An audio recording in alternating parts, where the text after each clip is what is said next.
Hi, everybody. I'm Kim Tuvey, Chief Operating Officer of RipeGlobal. And today we've got with us Sean Perera. We've got the Chief Technical Officer of Centaur Software, predominantly with Dental4Web and Dental4Windows. So, Sean, you've got around about 20 years of experience in dental practice management, including analytics, API apps, and practice optimization. And I know you've played a key role in shaping many digital transformation in practices across Australia. Really, really excited to have you here because I know this is a massive passion project for you, helping practices leveraging data and predictive modeling and business intelligence. So really happy to have you here, Sean. Look, of course, and I think we're going to have a bit of fun with this if our lead up to this was anything to go by. But Sean, Forward sure, to it. awesome, mate. We might dive straight in. Sean, look, Centaur powers, as we know, for the last 33 years, it's now powering thousands of Australian dental practices with Dental4Windows and your new cloud-based Dental4Web solution.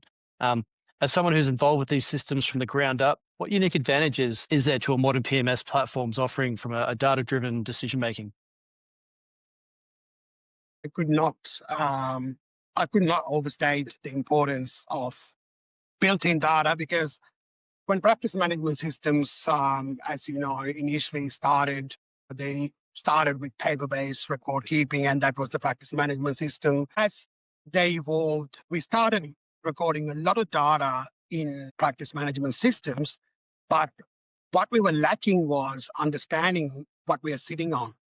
And thousands and thousands of records, and people were looking outside for advice when all along they were sitting on a massive gold mine.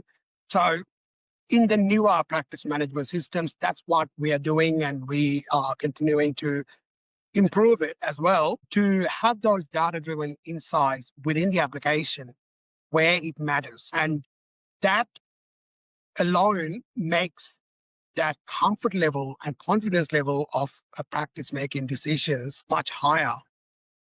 And using the data, they can not only make long-term business decisions, even day-to-day operational decisions. So that's where we are trying to give our users as much information as possible so they can make those decisions data-driven and also with confidence. Yeah, I love that. It's interesting. You've just told the journey there of practice management systems from paper to server based to now into cloud world, and the power of being able to pull data at an instant and then actually understand it and not calling people from outside going, "Hey, help me run my business," when you've got all the information there. Absolutely. And also, as human beings, we are very visual. And I can give you 10 pages in reports and say, your business is doing well. You would not take my word for it until you've gone through every single page. But I can show you a dashboard and say, here's last month, here's 6 months ago, here's today. You are doing well. You're doing better. So that power of visual information is making a massive difference to not just dental practices in all the businesses around, but dental practices specifically. You guys know this much more than I do. Dental practitioners are not trained in business, and they are great clinicians. So they need all the help they can get to understand their business, and that visual nature that modern systems enable, they really take it to that next level. Yeah, no, I love that. And you're right. It's about arming the clinician with the ability to find data in an instant and being able to tell a story of where their opportunities may lay. So look, I guess tell me for practices out there that haven't made the evolution and aren't using, likes of Dental4Windows or Dental4Web, what are they missing out on in terms of business intelligence and capabilities? Like, I feel that there's quite a lot of meat left on the bone there if they're not using something like this. Absolutely. Absolutely. I mean, if I were to say that in one sentence, I would say visibility into their business. That's what they're missing out on. I mean, yes, there are dashboards and trade analysis and future forecasts and all the bells and whistles. But fundamentally, what they're missing is that visibility. It's not, one might say, yep, at the end of my tax year, I go through all my reports, or at the end of the month, I go through all my reports. But that's not visibility. It's about what happened today in my business and how will it impact my decisions for tomorrow. So that's what they're missing out on if they're not analyzing their data to its full potential. Yeah, no, I love that. It's gone are the days where you've got your big stack of receipts and your big stack of invoices that you've produced, but the ability to click a button and look at what you're actually doing with that input is super key. Yeah, Absolutely. I love that. I love that. So look, I guess kind of starting with the business fundamentals. I mean, traditionally, I guess the PMS kind of started with purely looking at appointments and billing. But we've kind of just hinted on there is that there's such a goldmine of clinical business intelligence. So like what exactly should the clinicians be looking at when they're approaching their PMS?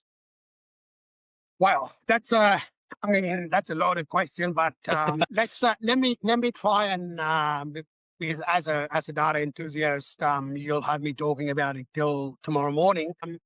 Essentially, people do look at their billings, which is important, and that is the traditional way of looking at where the business is going. But today, it has evolved to things like your treatment acceptance rates. And not only that, if you ask a practice owner, what is the treatment acceptance rate? 9 times out of 10, they would guess and they would tell you what they want it to be, not what it is. So treatment acceptance rates is a very good one because the patients are already there rather than looking for new patients, leveraging your existing patient base who you already have a rapport with. So that is quite important. And the other one I often have seen, which is interesting, is you ask them, what is your treatment mix? And again, 9 times out of 10, they will tell you what they want it to be. I mean, I've had cases where the dentist tells me, oh, we do majority of high-end treatment. And when you really did an analysis, about 70% of the work they do is your standard scan and cleans and Yeah, 4 or 5 fillings. Yeah. work. Yeah, so that understanding. And I think that is quite important. And then going to the non-clinical side recalls. And once again, systems can tell you how efficient your recalls are. So it's not about I send this many recalls and yeah, I had some patients come in to be able to say, this is the exact number of patients that keep coming back to me every month. So that is a very important one. And then you can keep going your production and your production variations. For example, your hourly rate, does your hourly rate stay the same every day of the month? Are there seasonal trends within the month? Within the year, are there seasonal trends? Towards the end of the year, when people are trying to run out their health fund benefit limits, do they get busy? And what does that, what hourly rate are we looking at then? And also your hourly rate between clinicians. So when you really start looking into the data, at first it may look a bit overwhelming because I've heard somewhere the saying, when you measure everything, you measure nothing. But you will find your rhythm, what is important to you. When you start looking at the numbers, as cliche as it may be, the numbers will start talking to you. And they will tell you what is important for your practice. Yeah, I love that. We see it all the time, from an education standpoint, and when we're having conversations with young associates, and we're talking about case acceptance rates, we're talking about what their product mix, their hourly rate, all this kind of stuff, and it starts off as a theoretical discussion, and then you kind of get to the motivational drivers around. I've got my friends that are a bit older, that are 5, 6, 10 years out of dental school, and they're earning this, and they're driving this, and they're going on this holiday. And from early on, and like you said earlier in the call, is that the business element of dentistry is not taught at university. So when you're exiting, you're not actually understanding how to move the needle and having those quality conversations for your case acceptance in order to start doing those wonderful things like crowns and implants and aligners, where you're going to make that nice bread and butter. I love it. So tell me a little bit more, because I think we breezed on that a little bit, but tell me, we talk about data. Data is not driven naturally from everyone, particularly if you don't have a business directed brain from the get go. Tell me, what does that look like for Dental4Windows and Dental4Web as it relates to, like, what kind of support do you guys do in terms of creating a dashboard or an easy to understand kind of metrics for dentists to track to understand how they're moving the needle? Absolutely, absolutely. I mean, especially in Dental4Web, we have a heavy focus on visuals, being a SaaS product that enables us to quickly change things around. So we've in Dental4Web, we have easy to read dashboard suite of 8 different dashboards, and the first one being, I'll quickly give you a rundown. The first one being a practice overview. So it just tells you, your active patients, how many patients have recall appointments booked, not your outstanding treatments, and your white space for the next 7 days in your appointment book. So very simple. So anyone can see where you're sitting right this minute. And then it goes to different clinician dashboards.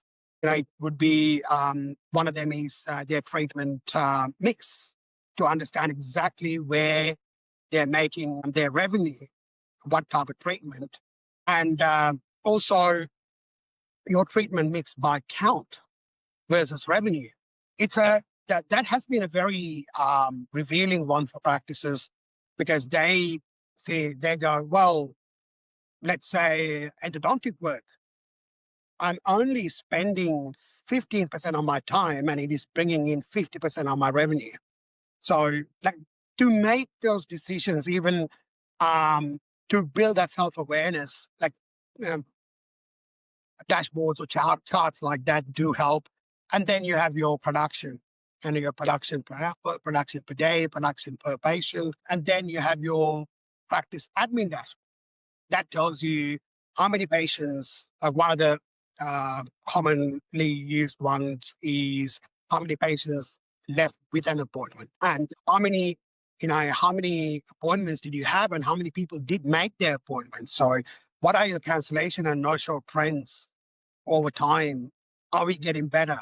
And for example, if your no-shows are staying the same and you're not doing anything about it, then it just it's a conversation starter for a practice manager to say, hey, we need to do something about it. We need to start taking deposits, or whatever that may be, whatever that works for that demographic. And then you have your practice management dashboards.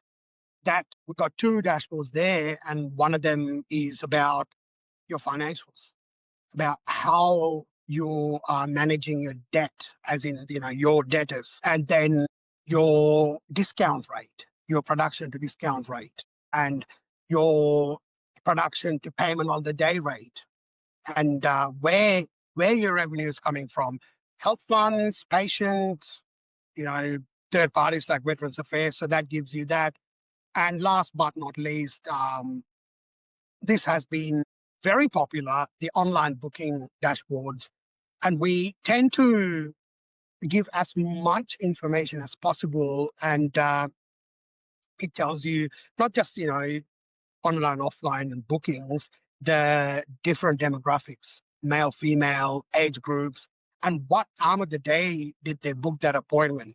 And some practices have had examples of, they used to make sure every morning when they came to work that they had online availabilities in their books. But when they started looking at this report, they realized that the most popular time where people book actual appointments is between 9 p.m. and 12 a.m. So if they clean up their appointment book before they leave, that means they've got the best opportunity of full control of what gets booked where. So, I mean, those things are operational intelligence or operational insights that practices can do today, not I love it. go and do a course and just do come back. Yeah, I mean, understanding the 2 different aspects it enables practices, the business, long-term planning, also the operational side of it. Yeah, I love that.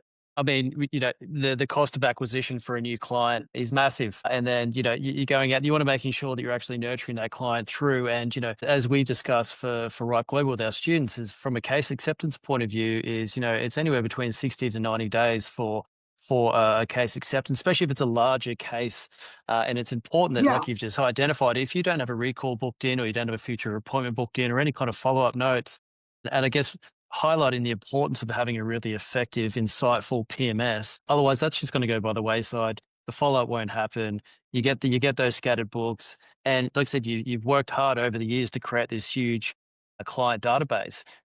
yeah, You've got your ongoing revenue there by making sure you're nurturing that correctly, and then when you do have that new capture, you can actually see where it's coming from and being able to identify opportunities. So yeah, super powerful. I love it.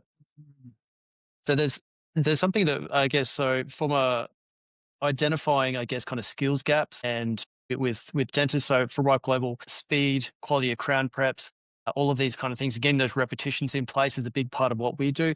But tell me, how does Dental4Web and Dental4Windows, I guess, help identify where skills gaps may lie from an associate point of view? oh, absolutely. I mean, again, there are two elements to it: the clinical aspect of it, and also the treatment, like the business aspect of it. So let me tackle the clinical aspect first.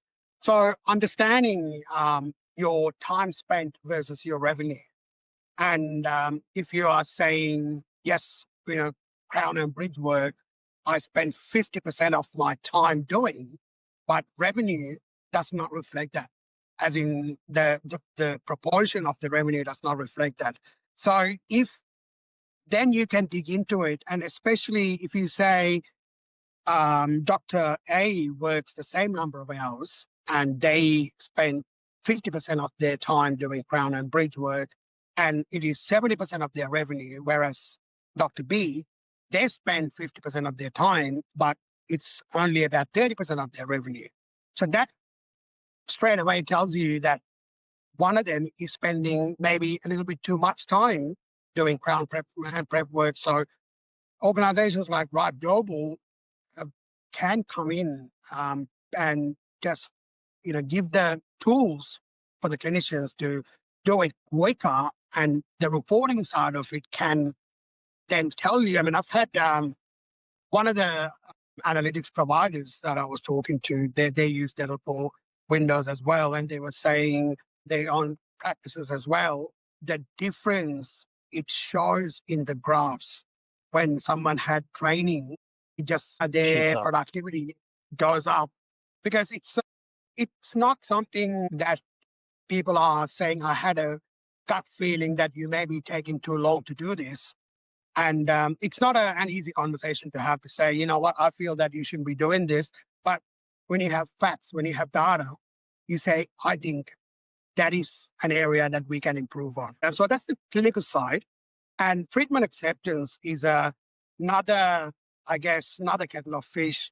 Some clinicians are remarkable clinicians. Their diagnostic work is phenomenal. Their treatment planning is meticulous, and they know exactly how to hit the problem in the most effective way, but they cannot convince the patient to accept the treatment plan, although it is in the best interest of the patient, because they are very bad salespeople. That is another skill. Sometimes, when you talk to great clinicians who are not great salespeople, they say, that's why we have a treatment coordinator.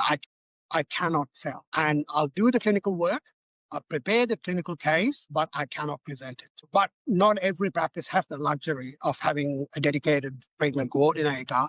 And I guess that's where organizations like RipeGlobal can come in and help people fill that skill gap. Yeah, no, you're right. It is overcoming objections, and I guess getting comfortable with having difficult conversations is a big part. Dr. Harris, CEO of Ripe Global, teaches a global course, Rapid Efficient Treatment Planning, and it's heavily based around that overcoming that personal uncomfort with finding what your swing rate is as it relates to, oh, I'm uncomfortable with a $20,000, $30,000, $40,000 treatment plan.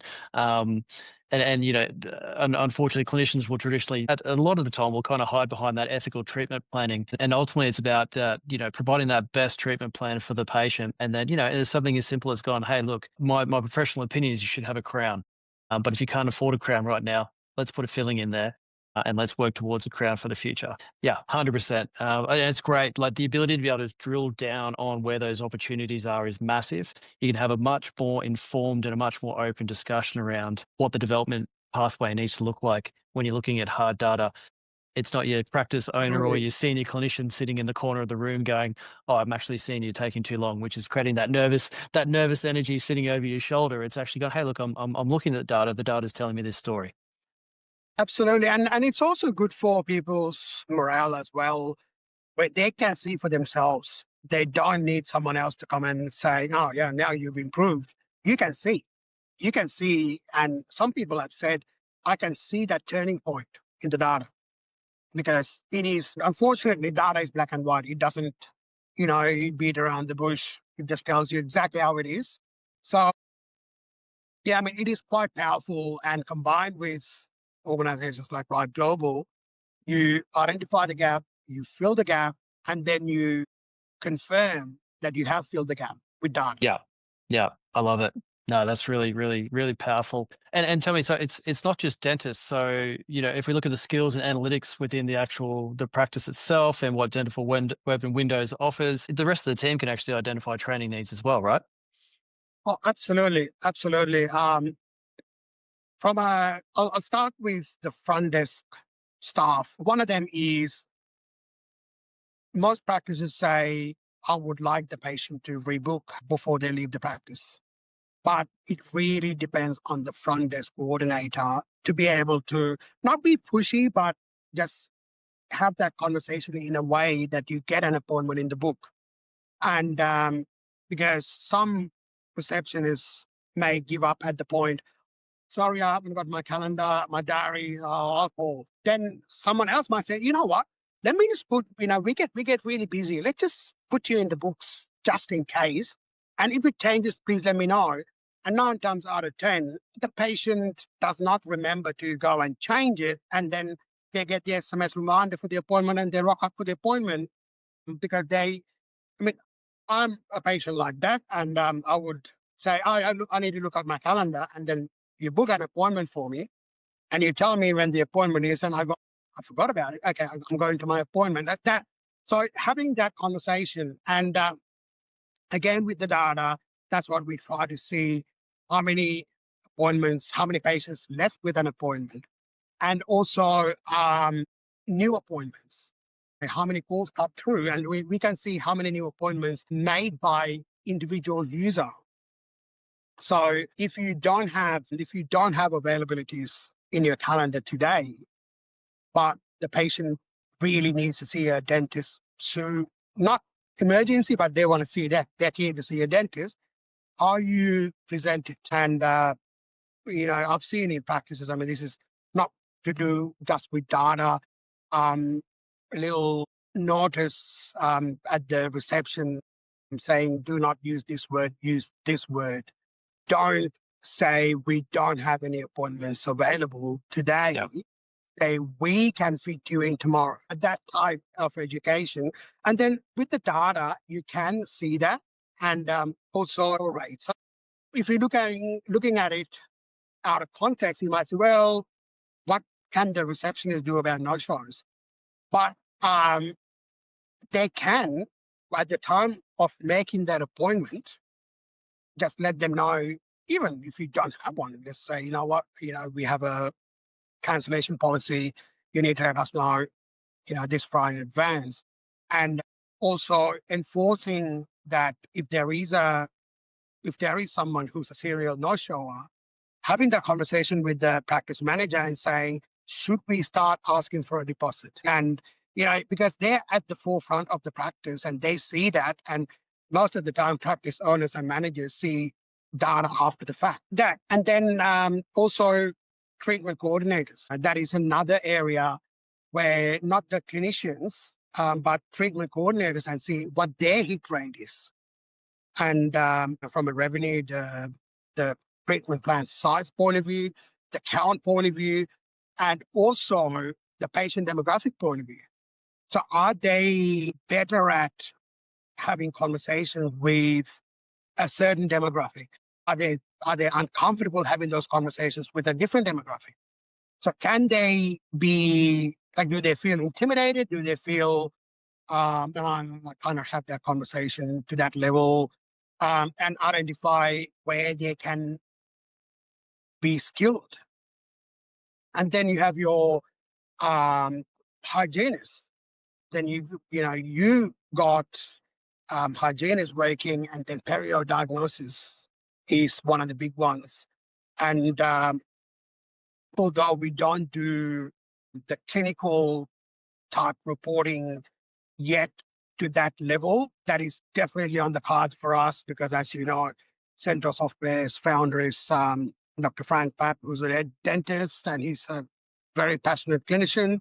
So that is something we are looking at as well. So being able to say, this is the diagnosis, and also looking at benchmarks, how many perio treatments, how many perio exams have you done in the last 12 months? And your active patient base is, let's say, 1,000, and you've done 200 perio exams. I don't have the exact number, but I've been told that the perio disease prevalence in our community, our population, is about 40%.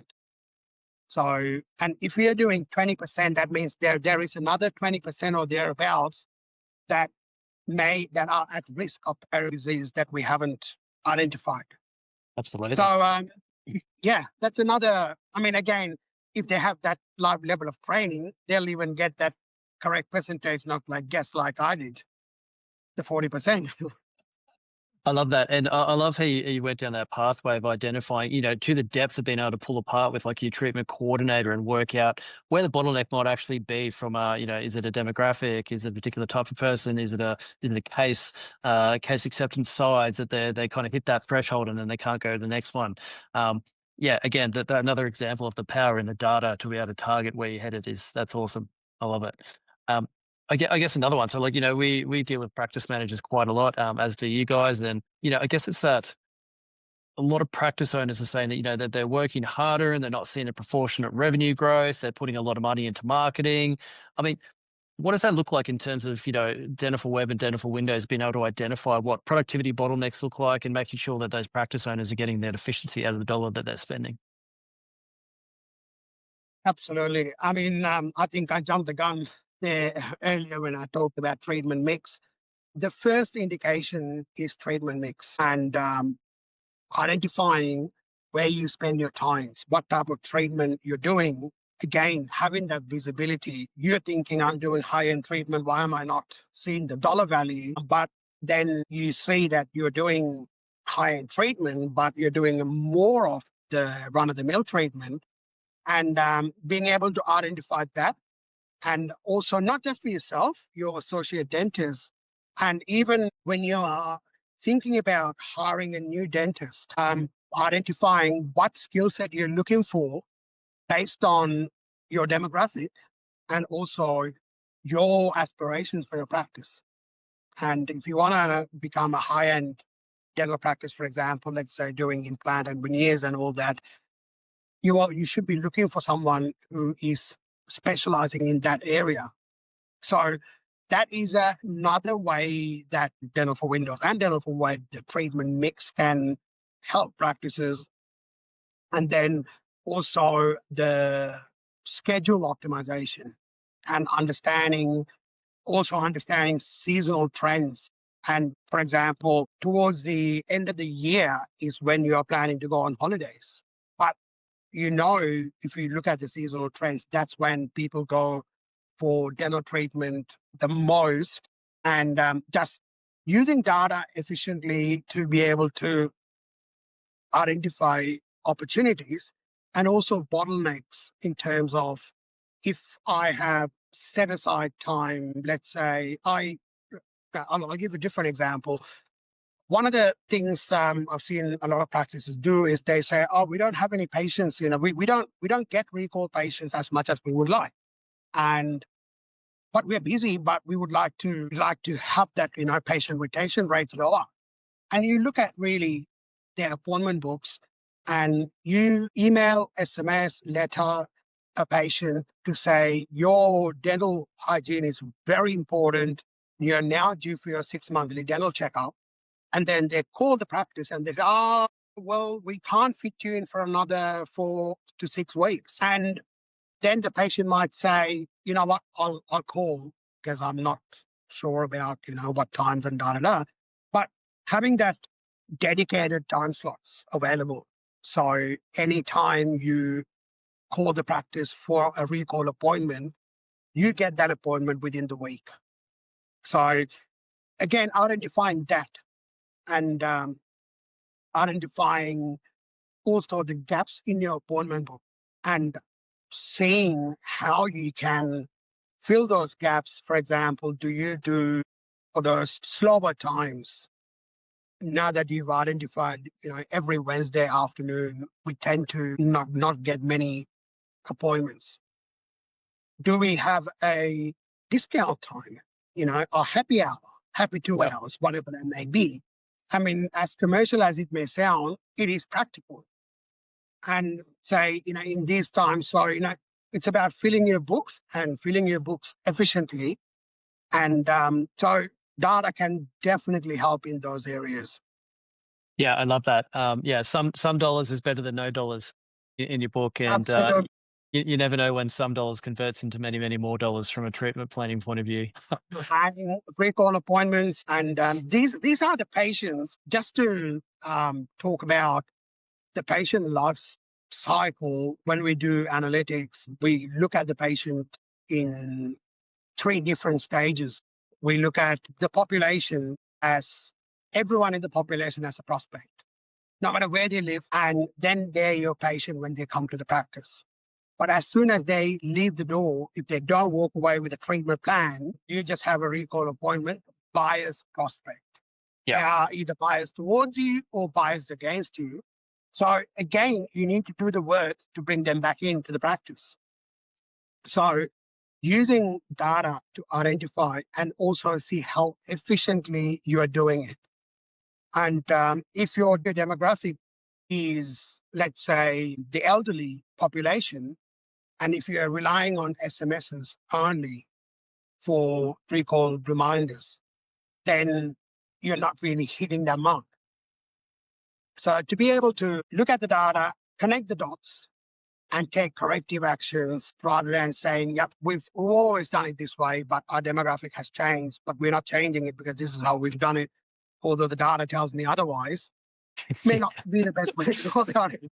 That's a definition of insanity type situation. Absolutely, doing the same thing over and over again. Yeah, yeah. An outcome. So, Short, I know quite a few CTOs, and I know that every one of you guys has got your own favorite report. Tell me, if you had to pull a report tomorrow as a practice owner to be able to have the most power and to go, hey, I want to go scrape another 30% out of, or find opportunities for another 30% of revenue out of my practice. What Dental4Web, Dental4Windows report are you pulling tomorrow morning? I would say patient retention. Yeah. That is absolutely, because I've been asked this question multiple times, so I may sound a bit rehearsed, but patient retention is, you can be doing everything right. You can be doing your treatment plan, presentation, case presentation, everything right. But if you haven't got patient retention, that means you're doing everything over and over again. You're trying to build rapport with every patient because they're always a new patient. So patient retention, well, it's not hard to find out the exact number. You can run multiple reports and you can have that number based on your definitions.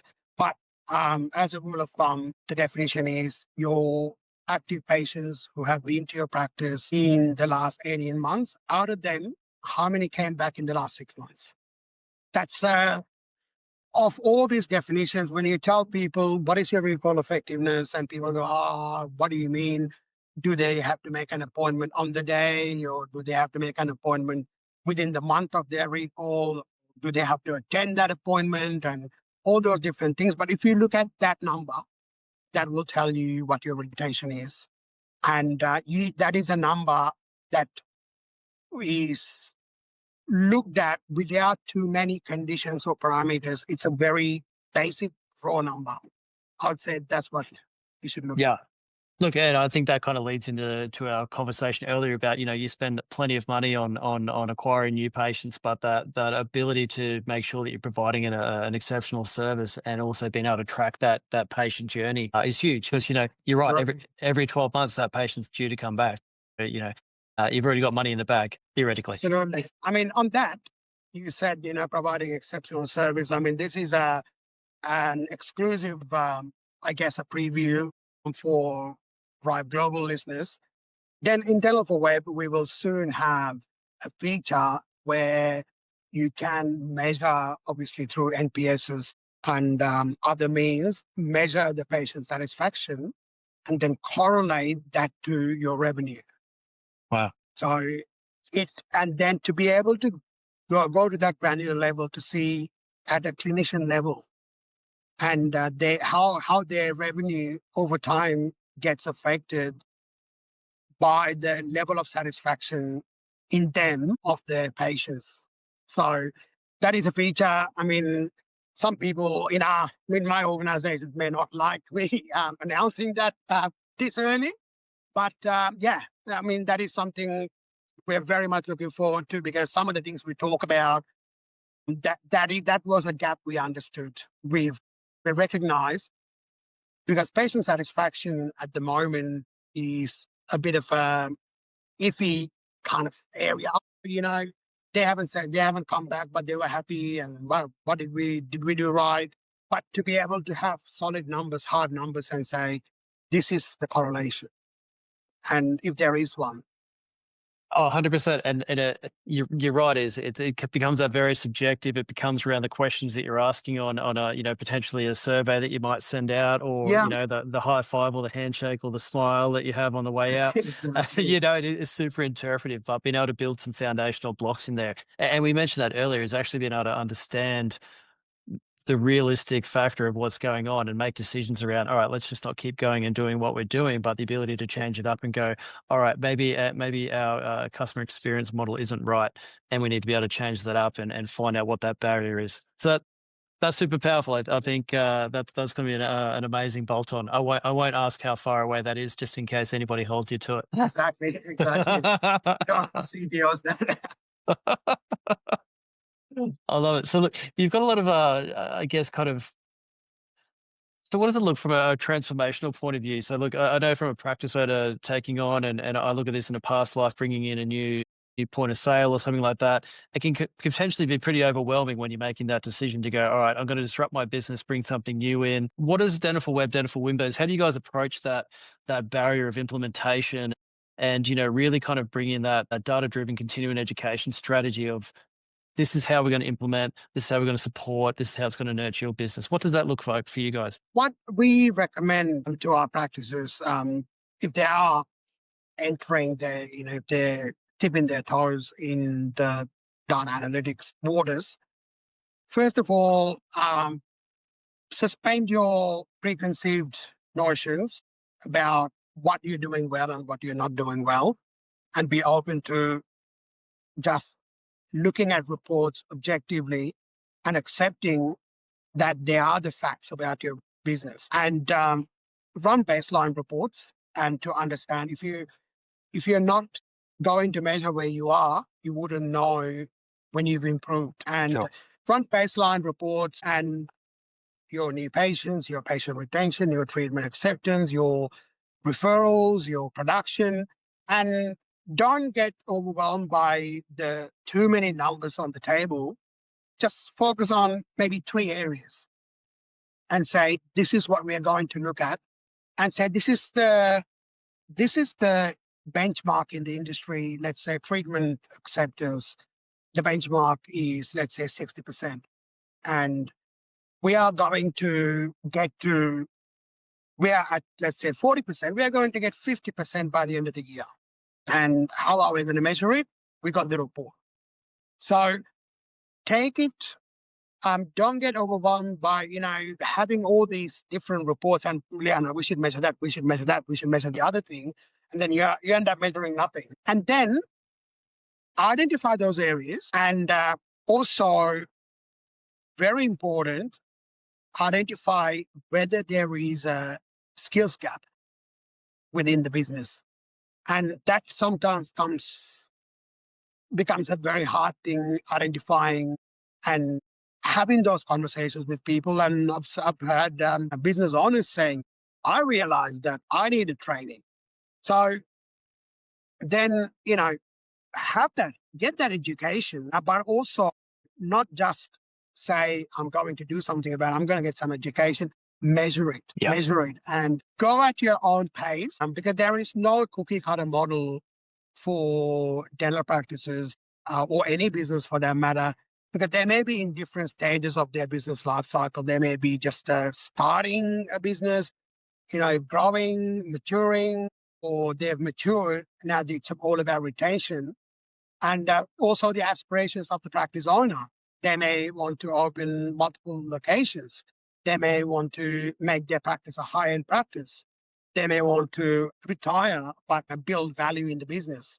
So whatever that may be, and your target, your baseline, and identify what you need to do. Again, this is not a feel-good way of saying, do what you got to do. This is about identify what you got to do. Yeah. Let the numbers. I think Yellow Pages back in the day said, let the numbers do the talking or something. So, yeah. So, it's still true. yeah, exactly. Yeah, So no, I like that. let the It's numbers do definitely, the talking. Yeah. yeah, I love that. Like, yeah, the numbers identifying the problem, but then it's about, actually doing something about it and changing the narrative. Yeah, it's huge. We see it a lot. Look, I think we've kind of moved on to a new point there of that you've just highlighted is the evolution of a practice, and Dental4Web, Dental4Windows isn't all targeted just for those looking to move on, and hopefully we've got 99% of everybody's moved away from paper and are actually now into some kind of TMS. But look, there are high performing practices out there, and looking at data analytics and what do you see now in terms of how high performing practices are using Dental4Web data to continue to refine and continue to go high, continue to get that extra 1% out? I mean, yes, that it's all about keeping an eye on your numbers, but not just the high performing numbers. So there's always room to improve, and just rather than saying I want to make 10% extra next year, but saying where am I going to make that 10%? I've only got so many chairs and so many clinicians and so many hours as well. So the only variable is your hourly rate. If you are looking at increasing that, so increasing that hourly rate, how are you going to do that? Is that through your treatment mix? Is that through in more skilled people in a particular area, or upskilling your existing clinicians? And if everything seems okay, and your treatment coordinators, your front end staff, your practice management, and keeping tabs on different figures. So to get that extra 1%, I mean, they're the high performing practices. When you get to that level, that extra 1% is very difficult. So you've got to be very thorough in your analytics, and you don't need to be a data analyst. Just look at your dashboards, look at your reports, look at the trends, and identify what is unique for your practice that will move the needle just this much. Yeah, and that's huge. Is obviously by those high performing practices, it's not by luck, it's not by fluke. It is looking at the data and understanding your product mix and your people mix and your demographic. Yeah, and then being able to back that up with some powerful insights from your data meshing for sure. But it's super interesting. I mean, looking ahead, like you're a CTO, you've been in the industry a long time. You're future thinking and developing Dental4Web and Dental4Web for the future is. Like, where do you see the dental analytics playing in continuing education moving forward? What does that look like for you? The intersection will be quite powerful now that we have AI as well, and it's another area that we are working on. More democratized analytics, so you can have verbal conversations or type in conversations. So, and then continuing education, where they will become at your fingertips with the evolution of data analytics, the continuing education providing methods and AI. My dream is in the next 5 years, or even in the next 2 years, if we get there, for a dentist to practice owner to be driving along and say, use their favorite Siri or Alexa or Google, say, what is my, how is my production looking this month? Am I going to hit the target? And then say, where are the gaps? What can I do for AI and analytics to be able to just give that information at the ready, have that information at the ready? So pretty much in my dream story, the dentist drives from A to B, and by the time they drive, they've identified the gap, talking to the data, and also got Siri to make a phone call to RipeGlobal and booked a training session. So that's, I love that. that is it is not a distant possibility. It is very real. That is, natural language queries is becoming a thing now. So Absolutely. I think it's and traditionally we would have said improve the data literacy in your team. Yes, you need to do that, but the way the data being democratized now, it may not become a big factor going forward, because if you can ask you don't have to run too many reports, you don't have to go to a number of dashboards, you can just ask a question. Oh, 100%. So that's And yeah, I love that. And I think it's starting to really close this gap. And I see it out there a lot. And you'll see this as well, as AI is coming at us left, right, and center. It's coming at us from all of these wonderful companies. You've got Pearl AI and Overjet and some of these other guys out there creating massive waves. And it looks like all of the AI is coming from the patient through to the clinical room. And I think, kind of where RipeGlobal fits in is ultimately, at the moment, for now, until the robots take over, is that nobody's actually, focused on the clinician. So you can identify all the treatments that need to take place. You can help with the case acceptance. You can help with recalls. RipeGlobal kicks in terms of being able to have the competency and confidence to do the procedures. And what I like there is, the future, and I'm sharing this dream with you, Sean, because I love it, is, the clinician being able to drive to work, having a conversation. How's my production going? Am I having a holiday in the Spain this summer, or am I staying at home watching Netflix because my production's down and I'm not willing to work on anything on myself to change the narrative? That's really cool. I like it. Absolutely. It may be confronting, but it will be liberating and rewarding if you take action to better yourselves. And even just for I guess for the fun of it, you could be driving along saying, how is my hourly rate compared to last year? Yeah. And pat yourself on the back. I had my training, my education, and now I am hitting big numbers. And you can just keep asking that question just to feel good about yourself. So, the technology is enabling that, and what you guys are doing is, the way I see it, is not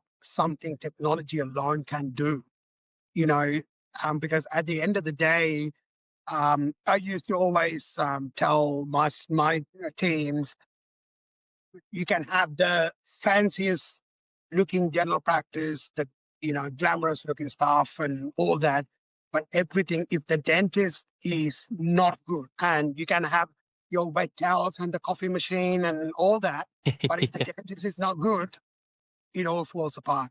So I think what you your organization is doing is quite important. You are working with that center that really creates everything around it. Yeah, and like so, I guess where you guys are coming from is creating that kind of that net around the doctor as well to make sure that they've got everything at hand in order to make great and fast decisions based off the data. And that's where I Yep, think the synergies of our two companies really came into play quite as a natural decision absolutely. to work together. Absolutely. So, Sean, how can a practice prepare itself for a data-driven future? I mean, it's coming at us and it's coming at us really fast. If practices aren't being, I guess, active now, what can they do tomorrow? I guess in order to be prepared. I would say the first thing to do is it's something that they can do today. Ask yourself some questions. Don't look at anything. Don't look at your data. Don't look at your computer. Ask yourself, do I know what my hourly production rate is? Do I know what my treatment acceptance is? Do I know what my retention is? And if yourself those three questions, and if you have to guess any one of those answers, that means you have a starting point. Go and look up that number. Nice. Do that tomorrow, and then it may be disappointing, or you might go, "Wow, I am, I well good," and then look at the other number. But it's just a matter of don't run reports for the sake of running it. If the wave is coming, but you don't need to get overwhelmed because it is your practice. You're in control, and the data will tell you, and just listen to the data, but you need to know to ask the right questions. So identify what is important to you, and then look for answers to those three questions. I mean, that is something I always tell practice owners. Do you know that offhand? Those three figures. If you know that about yourself, great. Do you know that about your associates? And Love that. so, yeah, that's what I would say. That is a very good way to prepare for what's coming. Yeah, I love that. I think that's a really great place is to kind of wrap it up too, Sean. That really summarizes, I guess, where we're moving forward. The data's coming. Ask the question. Start simple. Start small. And we continue to pry Absolutely. and change your narrative daily. I love it. Look, Absolutely. I love it, Sean. I think we've covered a lot today in terms of closing the gap in terms of how RipeGlobal and Centaur have partnered and the why behind it. I think that the evidence-based education planning and with Centaur's built in its comprehensive practice management really allows us to, I guess, unpack where the opportunities are in the business from an educational standpoint as well as from an operational point of view as well. And look, I'm Absolutely. really thankful for the time that you spent with us today, Sean, and I hope everyone's managed to get some good takeaways from it. Absolutely. Thanks for having me, Kim. I'm really glad to be working with RipeGlobal. And as you said, I would like to echo what you said. We identified that opportunity, and an organization like RipeGlobal working with clinicians, that is quite important to us as a practice management system as well, because we call it a practice management system. We also know how important the clinician at the core is and the work you're doing. We have been watching RipeGlobal thrive for a number of years, and we jumped at the opportunity of partnering with RipeGlobal. So thank you for having me, and I really hope if you got one thing out of this session, and anyone watching, that'll be thank you for me. I love that. Awesome. Thanks so much, Sean. I really appreciate your time. Thank you, Kim.